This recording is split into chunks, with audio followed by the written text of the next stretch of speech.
untuk bisa memahami kehendak-Mu, untuk bisa mentaati firman-Mu, dan kami berjalan untuk kehormatan kemuliaan-Mu ya Bapa. Di dalam nama Yesus Hamasiah, mari yang siap akan firman Yahweh katakan, haleluya, salam alaikum. Kita memasuki tahun 2005, tahun yang katanya banyak tantangan, tapi kita akan berjalan bersama Yesus Hamasiah Gembala kita. Haleluya. Bagaimana kita bisa melangkah maju, bukan mundur, bukan mandek, tapi maju. Mari kita saudara, ada beberapa hal yang perlu kita pahami. Yang pertama, kita harus dalam ikatan kasih persaudaraan yang semakin kuat. Itu pertama. Yang kedua, kita harus selalu berdoa dan berjaga-jaga. Yang ketiga, kita setia beribadah dan percaya kepada Yahweh satu-satunya Elohim. Saudara-saudara, mari kita buka dengan 1 Kefa atau 1 Petrus 4 ayat 7, saudara. 1 Kefa atau 1 Petrus 4 ayat 7 demikian, dan akhir segala sesuatu sudah dekat, karena itu hendaklah kamu jernih dalam berpikir dan hendaklah kamu berjaga-jaga dalam doa. Ayat 8, dengan memelihara kasih yang menyala-nyala di antara kamu sendiri, bahkan di hadapan semua orang, karena kasih menutupi banyak dosa. Ayat 9, ramah tamah seorang terhadap yang lain dengan tanpa persungutan. Itu dasar pertama. Jadi untuk kita hidup bisa melangkah maju ke depan, kita tidak bisa sendiri, tapi harus bersama-sama umat Yahweh yang lain. Karena itu yang pertama, sesuai pesan firman tadi, adalah tetap bersatu. Sebagai orang-orang penyembah Yahweh, Sang Pencipta langit dan bumi, kita harus tetap bersatu dalam ikatan Roh Kudus. Ini yang penting. Bersatunya bukannya di sini, saudara, tapi di seluruh dunia. Bagi orang-orang yang mengagungkan nama Yahweh, kita harus bersatu. Tetap bersatu dalam roh, saling mendukung, saling mendoakan. Itu yang penting. Kemudian berikutnya adalah kita satu dan yang lain harus dengan dasar kasih yang menyala-nyala. Bukannya sekedar kasih, saudara. Kalau kasih itu biasa. Kalau kasih biasa itu kalau salaman tangannya lemes ya, kemudian pandangannya pudar, atau mungkin malah lihat yang lain. Tapi kalau kasih yang menyala-nyala, salamannya kenceng, saudara. Lihat yang diajak salaman, meskipun ada kepentingan lain, disempatkan melihat. Setelah selesai salaman, ya tersenyum. Itu namanya kasih menyala-nyala, salah satu contohnya ya. Jadi kasih ini harus menyala, jangan sampai padam. Kalau menyala, itu tadi dikatakan kasih menutupi banyak dosa. Api kasih yang menyala itu bisa membakar kesalahan-kesalahan, dosa-dosa, semua yang membuat kita iri dengki akan terbakar oleh kasih yang menyala-nyala. Itu rahasianya, saudara. Apalagi saudara dipenuhi Roh Kudus, kuasanya bersama Roh Tuhan, luar biasa, saudara. Kasih itu harus menyala. Bagaimana kasih kita yang menyala-nyala kepada Bapa yang disamai? Kalau berdoa bersemangat, menyembah dengan penuh semangat gairah, memuji dengan penuh gairah semangat, karena itu menyala juga. Tahun ini mari kita sepakat, kasih kita menyala kepada Bapa yang disamai dan terhadap sesama kita. Kita bangkitkan sendiri ya, kasih itu menyala. Kemudian berikutnya satu dengan lain sesuai firman tadi adalah ramah. Ini penting ya, ramah itu saling menyapa, saling memperhatikan, itu ramah. Jadi meskipun gerejanya, kehilannya beda, tapi kalau sama-sama pengagum nama Yahweh terutama, harus menyayang, ramah. Nah, kita tidak dibatasi oleh organisasi, tapi kita terus bersatu dalam ikatan tubuh Hamasiyah. Itu yang terutama. Nah, dengan demikian kita bisa bersalaman, bisa ramah. Nah, itu yang soalnya ada yang dilahirkan itu tidak bisa ramah saudara. Jadi selalu bersemut terus. Ya, tahu yang bersemut, Pak Tano tahu ya, bersemut. Ya. Jadi orang itu enggak enak wajahnya dilihat. Tapi mari kita ramah dengan kasih yang luar biasa. Kemudian berikutnya adalah ini yang banyak dialami orang, bersungut-sungut. Kegagalan Bani Israel perjalanan dari Mesir menuju Kanaan adalah bersungut-sungut kepada siapa? Pemimpin. Harusnya mereka kekurangan itu berdoa kepada Yahweh yang punya kuasa, tapi mereka memintanya kepada pemimpinnya, sama-sama manusia, sama-sama lemah. Karena itu Mose mengatakan, mengapa kamu mengadu ke saya? Saya itu siapa? Ya Mose sampai berkata begitu. Jadi bersungut-sungut itu harus dihindari. Kalau misalkan anggota keluarga menumpahkan cairan di lantai sudah barusan dipel, jangan bersungut-sungut. Marah terus setelah marah bersungut-sungut. Bahkan tidak mau bicara. Ya, jadi kita harus betul-betul menghindari ini persungutan. Kalau warungnya kurang laris, jangan bersungut-sungut. Kalau usahanya gagal, jangan bersungut-sungut. Karena setiap kegagalan Tuhan berencana atasnya. Saya dulu berdoa kepada Bapak dituntun, dan Roh Kudus katakan pada saya, kalau kamu mau dituntun, kamu akan mengalami kekecewaan banyak, kehendakmu bertentangan kehendakmu. Saya pengennya itu di organisasi itu ya gereja itu tetap gitu loh, maju terus. Tapi Bapak menghendaki saya lebih dari itu. Saya harus keluar, karena saya sulit keluar, Tuhan bikin masalah. Akhirnya saya harus keluar. Ternyata ada yang lebih besar, jangkau jiwa-jiwa. Lebih lagi, sampai mengenal nama Yahweh. Coba kalau saya tetap bertahan, saya nggak akan mengenal nama Yahweh. Jadi kalau Bapa menuntun kita, kehendak kita sering dicegah, kita dibelokkan sesuai kehendak Bapa. Kita tahunya nanti kalau sudah ujungnya, oh ternyata saya dibelokkan gini-gini itu supaya jadi pemimpin, supaya saya jadi usahanya lebih banyak uangnya. Tapi ketika kita mau dialihkan ke hidup yang lebih melimpah, sering kita ngotot. Saya sudah baik kok dengan keadaan sekarang, saya sudah bersyukur. Itulah ciri khas manusia, tidak mau berubah. Apalagi pindah rumah, rumahnya jelek, untek-untekan ya, itu tetap senang. Suruh pindah yang lebih besar, bagus, nggak mau. Mengapa? Karena sudah terbiasa di situ dan berubah itu sulit orang itu. Tapi setelah dipaksa pindah, beberapa tahun kemudian merasakan, oh ternyata enak ya di sini.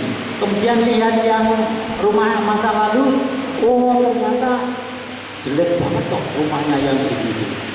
Tahu kalau sudah tidak. Karena itu kitab Roma pasal 12 mengatakan, jangan sama dengan dunia ini, tapi berubah oleh pembaruan bumi. Untuk berubah ini yang sulit, tapi kita tahun ini bisa berubah. Ada niat pasti bisa. Haleluya. Kemudian berikutnya, saudara-saudara, kita akan melihat langkah berikutnya adalah berdoa dan berjaga-jaga. Ini sangat penting, saudara. Mari kita baca lagi yang 1 Petrus 4 ayat 7 tadi. Dan akhir segala sesuatu sudah dekat. Nah, ini akhir zaman. Karena itu hendaklah kamu jernih dalam berpikir. Jernih berarti tidak ada prasangka buruk.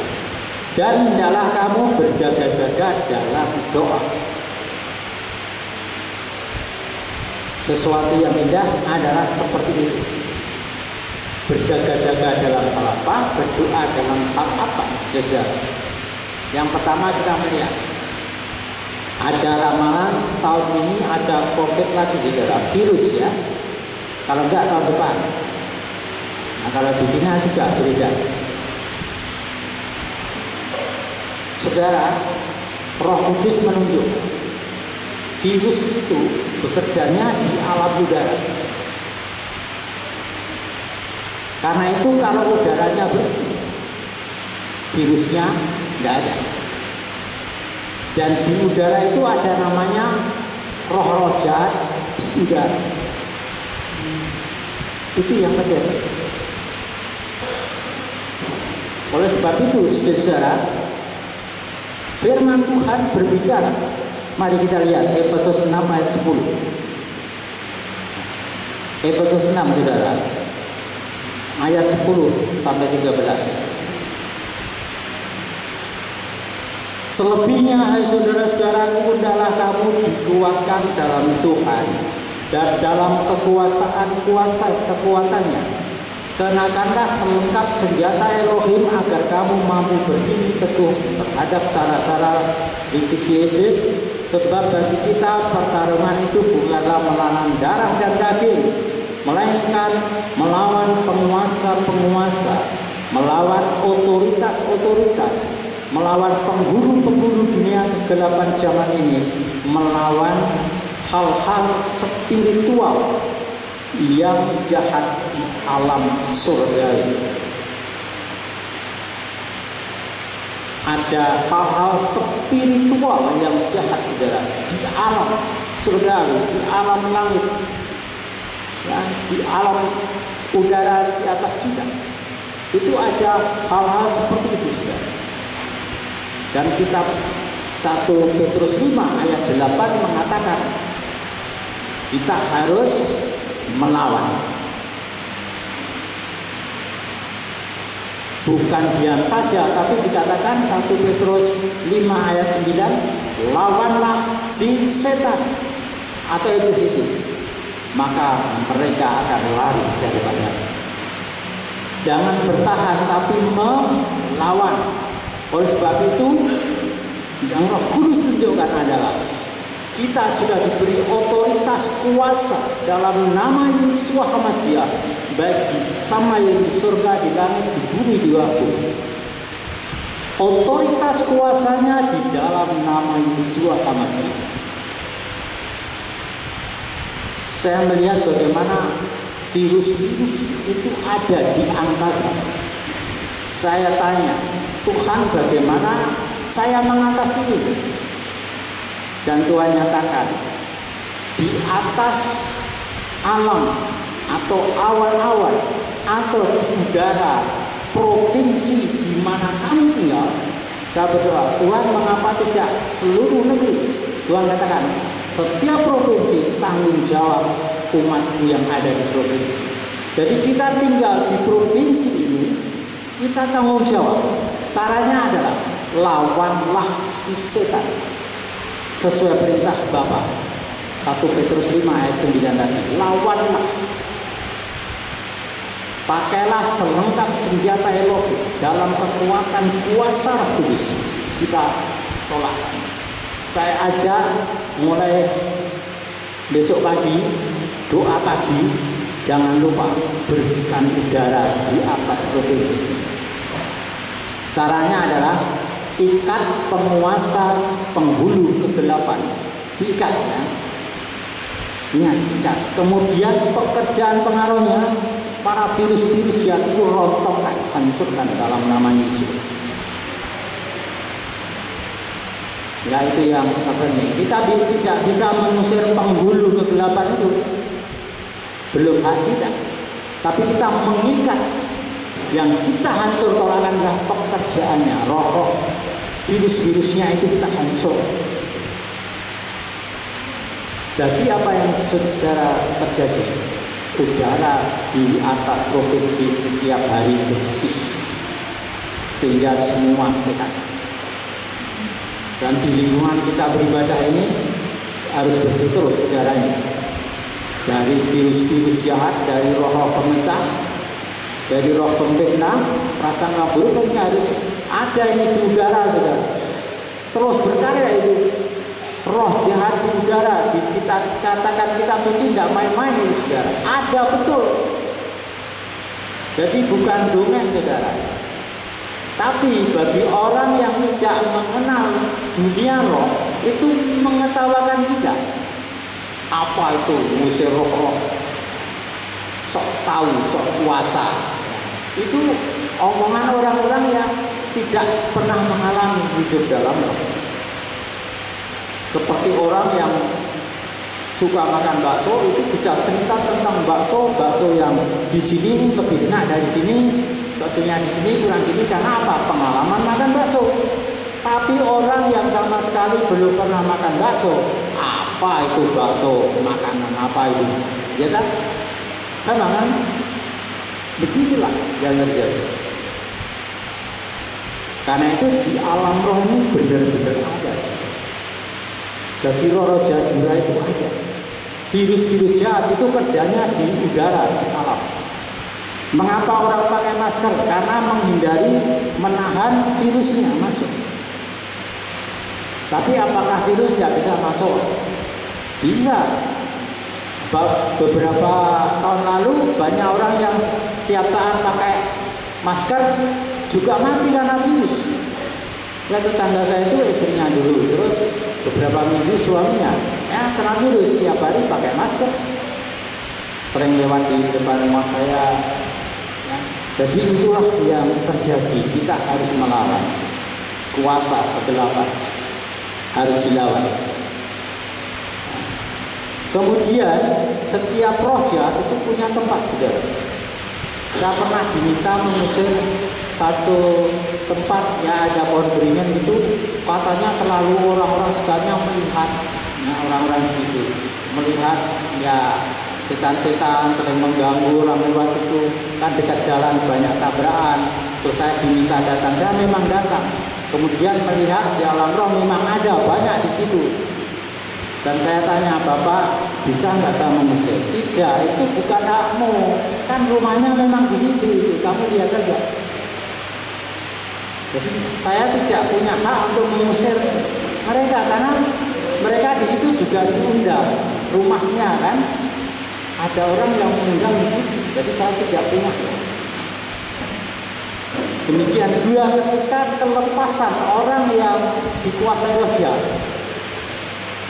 Saya bertanya dulu ke orang keluarganya. Kalau ini orang kami doakan kelepasan, mau nggak saya didik dalam kebenaran? Kalau tidak mau ya tidak. Sebab kalau saya mengusir orang dari roh jahat itu bersih, saya tidak punya hak untuk mengajar dia dengan firman, maka roh jahat yang lain akan masuk kepada dia lebih jahat.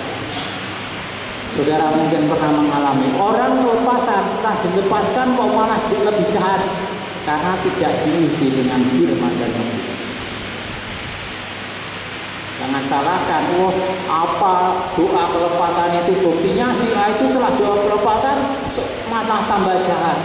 Rahasianya itu sudah.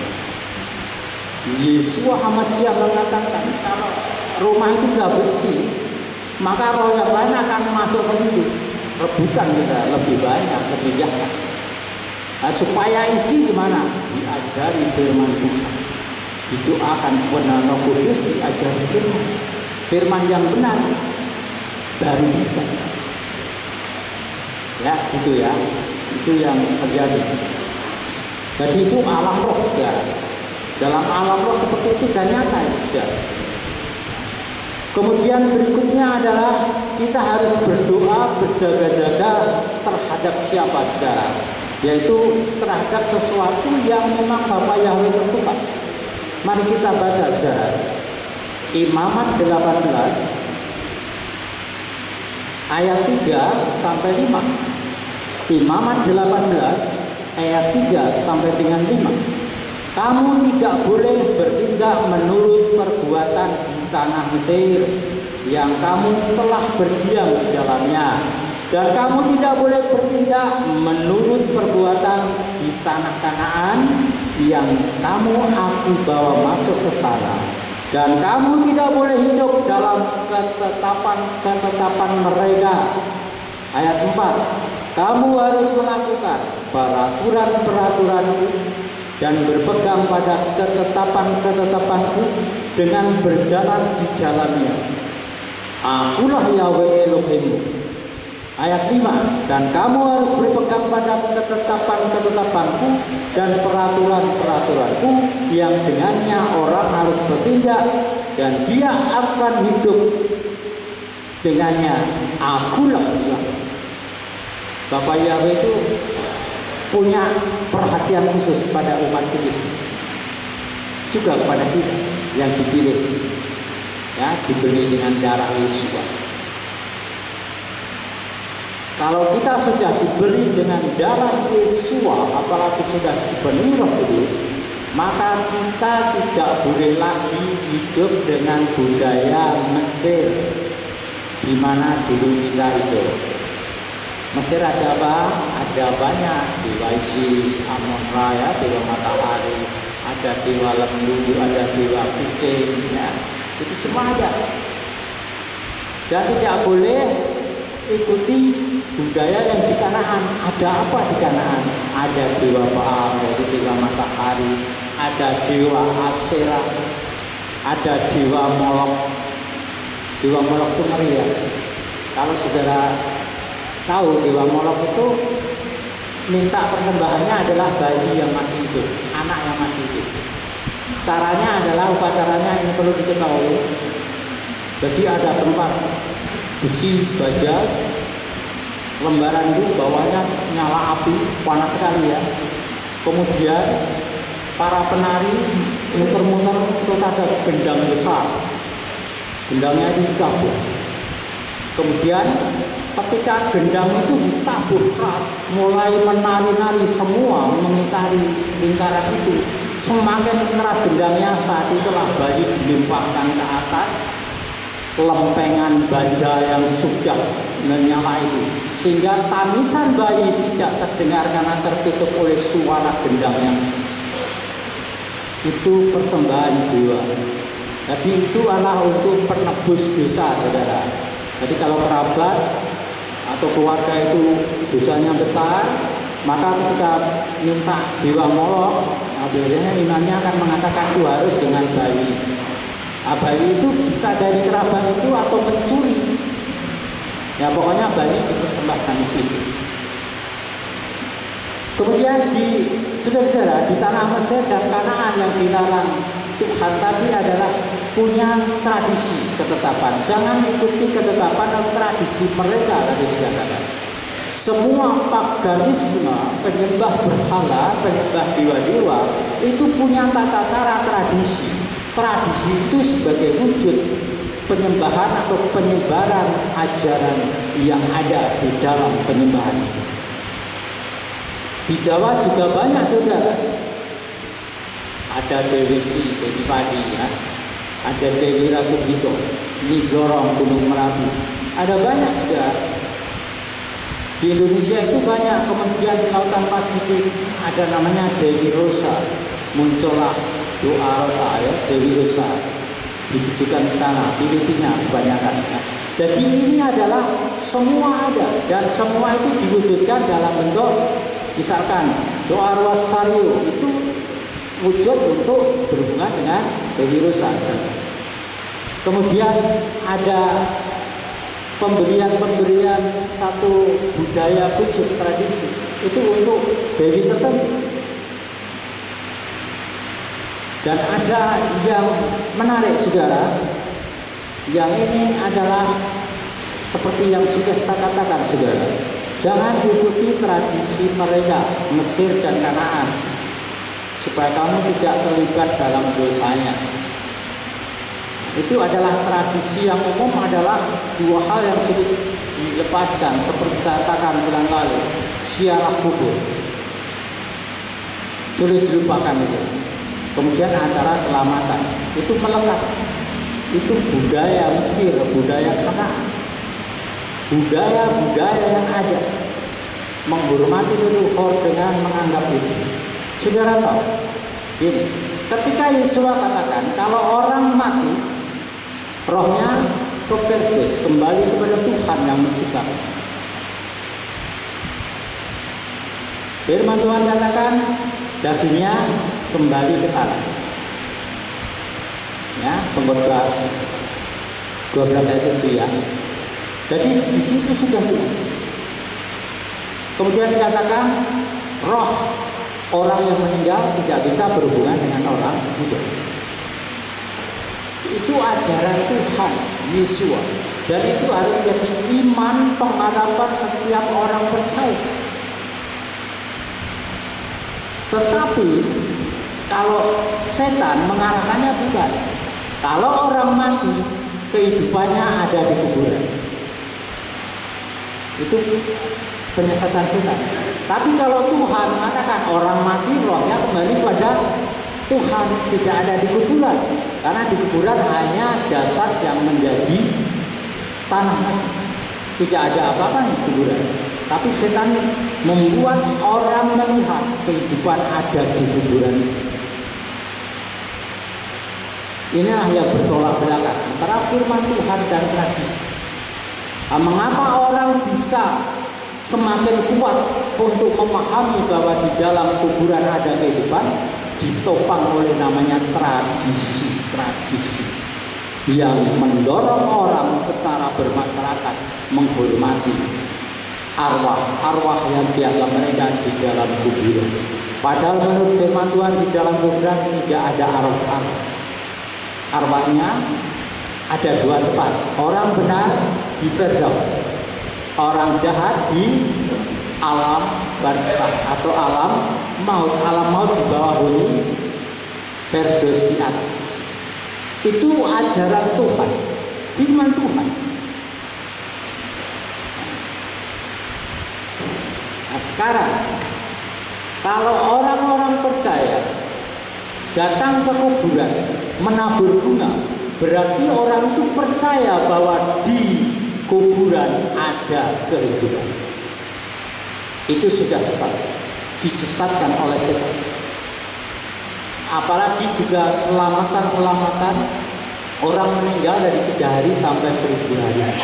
Itu juga melecehkan pengorbanan Yesus Masih. Jadi seperti itu bertolak belakang. Orang yang terlibat dua hal itu bermasalah dalam hidup.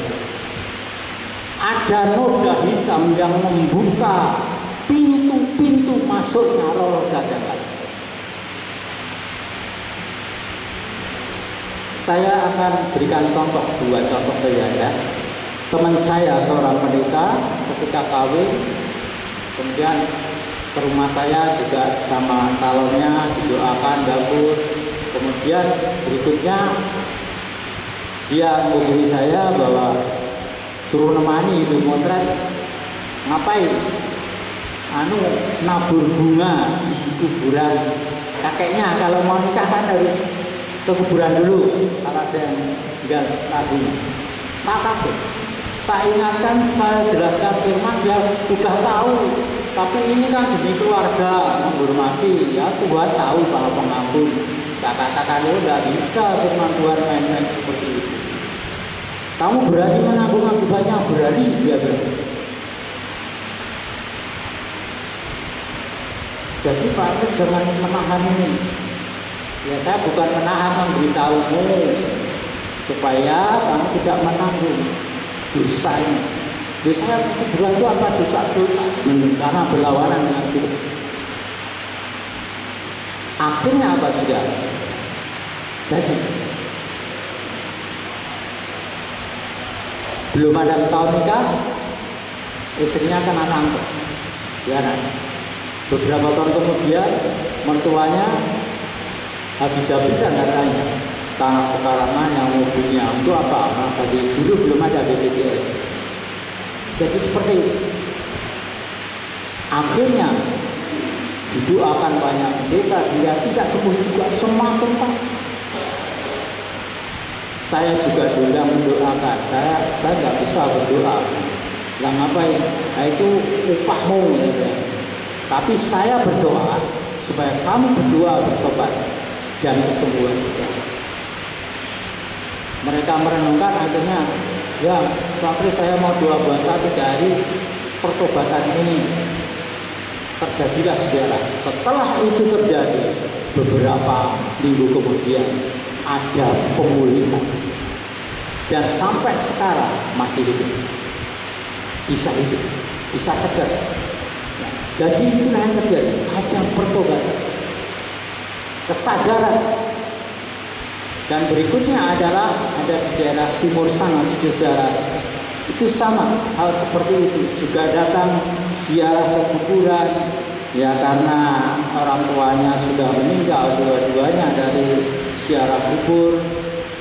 Terus saya tanya, kamu sudah melakukan ini? Nah, jadi dia sebelumnya nggak bilang saya, tapi langsung setelah itu cerita. Terus kamu ke kuburan berbunga itu gimana keadaannya? Ya saya percaya orang tua saya mendengar di situ. Berarti apa? Dia adalah orang yang percaya di dalam kuburan ada kehidupan orang tua. Itu sudah bertentangan dengan firman Tuhan. Mengapa orang mau menabur bunga di kuburan? Karena percaya di situ ada kehidupan. Inilah yang menyesatkan. Dan inilah tipu daya setan. Itu harus dilawan. Dan saya mengatakan kamu telah kenal lulus. Akhirnya anak pertama lahir, Nisram mati. Anak kedua lahir, tangkap saudara. Itu sudah jalan. 3 tahun kemudian perusahaannya bangkrut. Dua-duanya yang di pabrik itu kehilangan pekerjaan.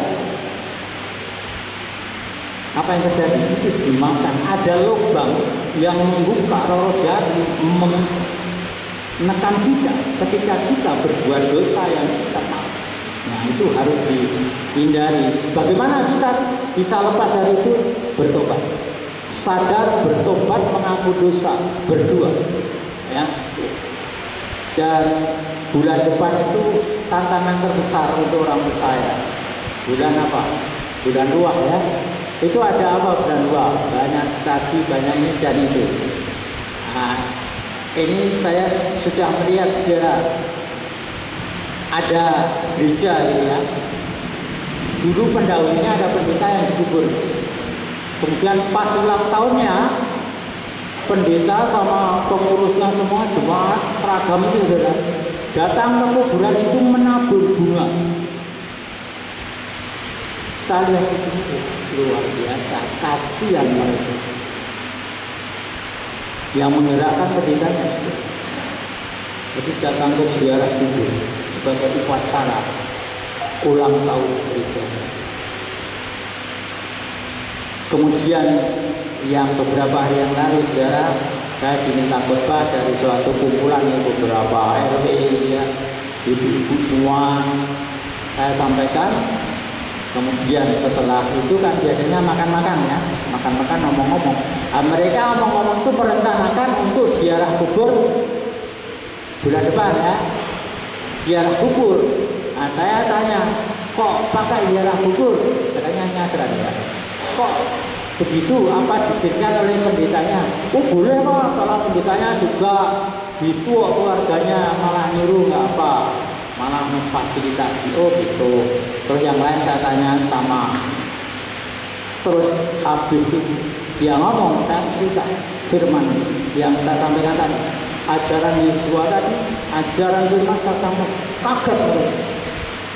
Apa benar Pak? Ini yang saya baca apa ini? Kitab suci ini firman. Terus saya tanya, apakah selama jadi orang Kristen tidak diajar tentang dunia roh orang mati? Belum pernah Pak, sampai sekarang, sampai saya hampir tua. Kebanyakan begitu. Itu yang kan banyak kok, 50 orang lebih. Kemudian mereka minta bagaimana caranya? Saya bilang batalkan. Yang kalau saudara batalkan, untuk rencana ke depan, saudara mengikuti firman Tuhan yang diberkati. Yang terus lolos, tetap ngeyel, itu namanya menggenapi firman Tuhan. Firman Tuhan mana Pak yang digenapi kalau kami melakukan ini? Saya katakan di dalam Matius 15 ayat 6, demi adat istiadatmu atau demi tradisimu firman Tuhan diabaikan. Demi tradisimu, Yesus katakan firman Tuhan diabaikan. Matius 15 ayat. Nah, berarti Yesus katakan terjadi betul kan? Betul sampai sekarang. Akhirnya kesimpulannya dari banyak orang itu ada 11 orang membatalkan, datang kepada saya membatalkan. Haleluya, selamat 11. Nah itu yang terjadi saudara. Jadi setidaknya kan kita sudah berbagi keselamatan. Itulah oleh sebab itu di akhir zaman ini saudara, kita harus berdoa-doa. Pertama kita harus sadar itu ya, inilah firman Tuhan, inilah yang sama. Kemudian harus berjaga-jaga, lawan setan dengan iman yang utuh. Berani melawan, saudara. Harus berani melawan. Virus harus dilawan. Ada rohnya, saudara. Virus itu tidak kelihatan, tapi kalau saudara berdoa bisa melihat kalau dibukakan. Zaman COVID dulu saudara, saya berdoa itu di tiang-tiang tegak listrik jalan itu menempel banyak virus. Kemudian di itu mall, tiang-tiang dindingnya itu banyak virus.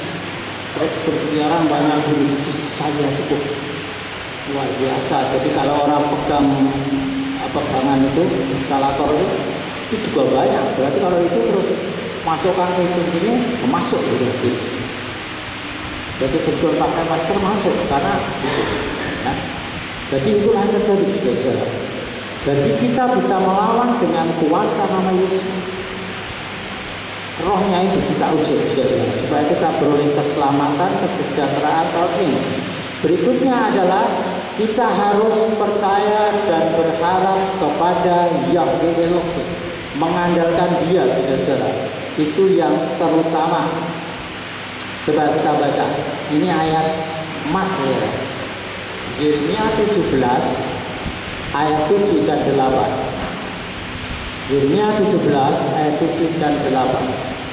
Diberkatilah orang yang mengandalkan Yahweh dan menaruh percaya kepada Yahweh. Luar biasa.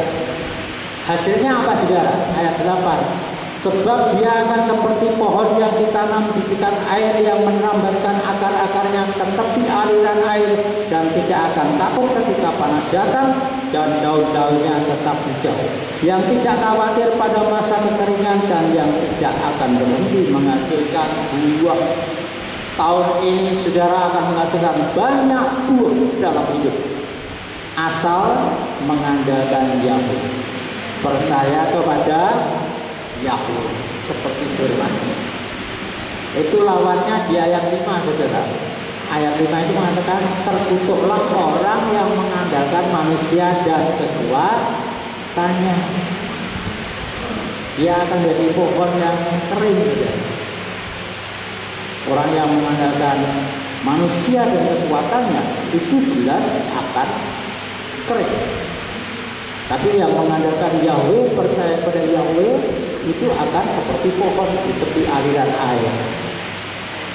Ini sangat luar biasa.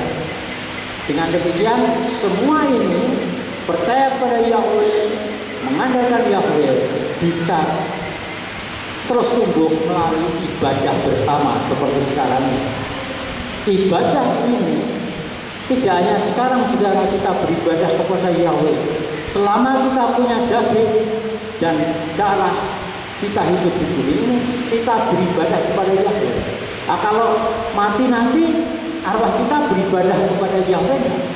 Iya saudara, mari kita lihat kitab Bilyana atau kitab Wahyu 7 ayat 15. Wahyu 7 ayat 15. Ini pengharapan kita setelah mati saudara. Sebab itu mereka ada di hadapan takhta Elohim dan mereka beribadah kepadanya siang dan malam di tempat kudusnya. Dan dia yang duduk di atas takhta itu akan berdiam di antara mereka. Kalau kita mati, roh kita nanti bersama roh-roh yang lain yang sudah dibeli dengan darah Yesua, ditebus dengan darah Yesua, yang memanggil nama Yahweh akan beribadah kepada Yahweh. Karena itu kalau di bumi kita sudah memanggil nama Yahweh, arwah kita nanti juga nggak asing ya memanggil nama Yahweh. Jadi pentingnya kita memanggil nama Yahweh sebagai Tuhan Sang Pencipta yang namanya Yahweh, yang menjadikan langit dan bumi. Itu karena kita akan dipimpin untuk nanti kalau kita mati, kita punya pengharapan. Roh kita tetap hidup dan tetap beribadah siang dan malam kepada Bapa Yahweh di tempat kudusnya. Luar biasa kan? Luar biasa pengharapan bagi kita. Oleh karena itu kita harus setia.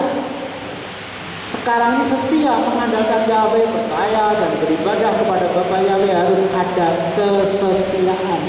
Dan kalau setia, kita ada janjinya, saudara. Di dalam kitab Amsal 10 ayat 6, saudara.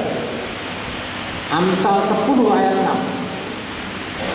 Dikatakan demikian, berkat ada di atas kepala orang benar, tetapi kekejaman menutup mulut orang fasik. Berkat ada di atas kepala orang benar. Ini kepala, di atasnya apa? Di sana ya. Berkat ada di atas orang benar. Di mana? Di tempat Bapa surga. Kalau kita mengandalkan Yahweh, berkat mengalir pada kita. Seperti firman dari Gunung Sion mengalir ya, firman-Nya mengalir dalam kita. Itu adalah janji yang digenapi. Berkat ada di atas kepala orang benar. Jadi Bapa siap mencurahkan berkatnya untuk kita yang setia beribadah kepada Dia, untuk kita yang percaya mengandalkan Dia, untuk kita yang mau meninggalkan tradisi-tradisi dunia. Kalau kita masih melakukan tradisi dunia, kita masih sama dengan dulu. Tidak ada pembaruan dalam hidup, meskipun kita setia aktif beribadah. Kita harus berubah, tinggalkan tradisi dunia, tradisi Mesir, tradisi Kanaan, tradisi kerajaan-kerajaan yang memang bertentangan dengan firman. Mari kita ikuti seperti firman Elohim tadi di dalam Imamat 18:3-5. Bapak Yahweh pesankan, ikuti, lakukan ketetapan dan peraturanku. Kita beribadah di sini diajar tentang peraturan-peraturan Tuhan, ketetapan Tuhan. Tapi ada juga pengkhotbah, saudara. Yang khotbah itu isinya mesti mengeluh. Kalau tidak mengeluh, marah-marahi jemaat. Kalau tidak, dia grundel sendiri, saudara. Malah bertanya, yang benar mana ya? Itu ada juga pengkhotbah yang tidak siap. Jadi itulah yang harus kita pahami, karena itu kita harus menyeleksi. Dan berikutnya kita harus tetap kuat, menyala kasih, kita tetap bersatu. Caranya adalah kalau ada kekurangan, kesalahan sedikit saudara kita seiman, ditutupi. Jangan dibumbui malahan ya. Kalau ada kekurangan, ditutup. Jangan disampaikan ke yang lain. Kemudian tetap bersatu. Saling ramah tadi ya, menyalahkan, saling memberi, saling membagi, itu penting ya, supaya tetap kuat dalam Tuhan. Karena kita kehilangan satu aja, penyembah nama Yahweh itu sudah berat-berat, seperti pasukan yang terlatih. Hilang satu itu seperti 1000 ya. Nah, kita bersyukur, kita terpelihara, kasih kita terus menyala. Mari di tahun ini dengan berpegang pada firman Yahweh, mengandalkan Yahweh, kita tetap bersatu, menyala-nyala satu dengan lain. Haleluya, amin. Mari kita berdoa, saudara. Bapa, firman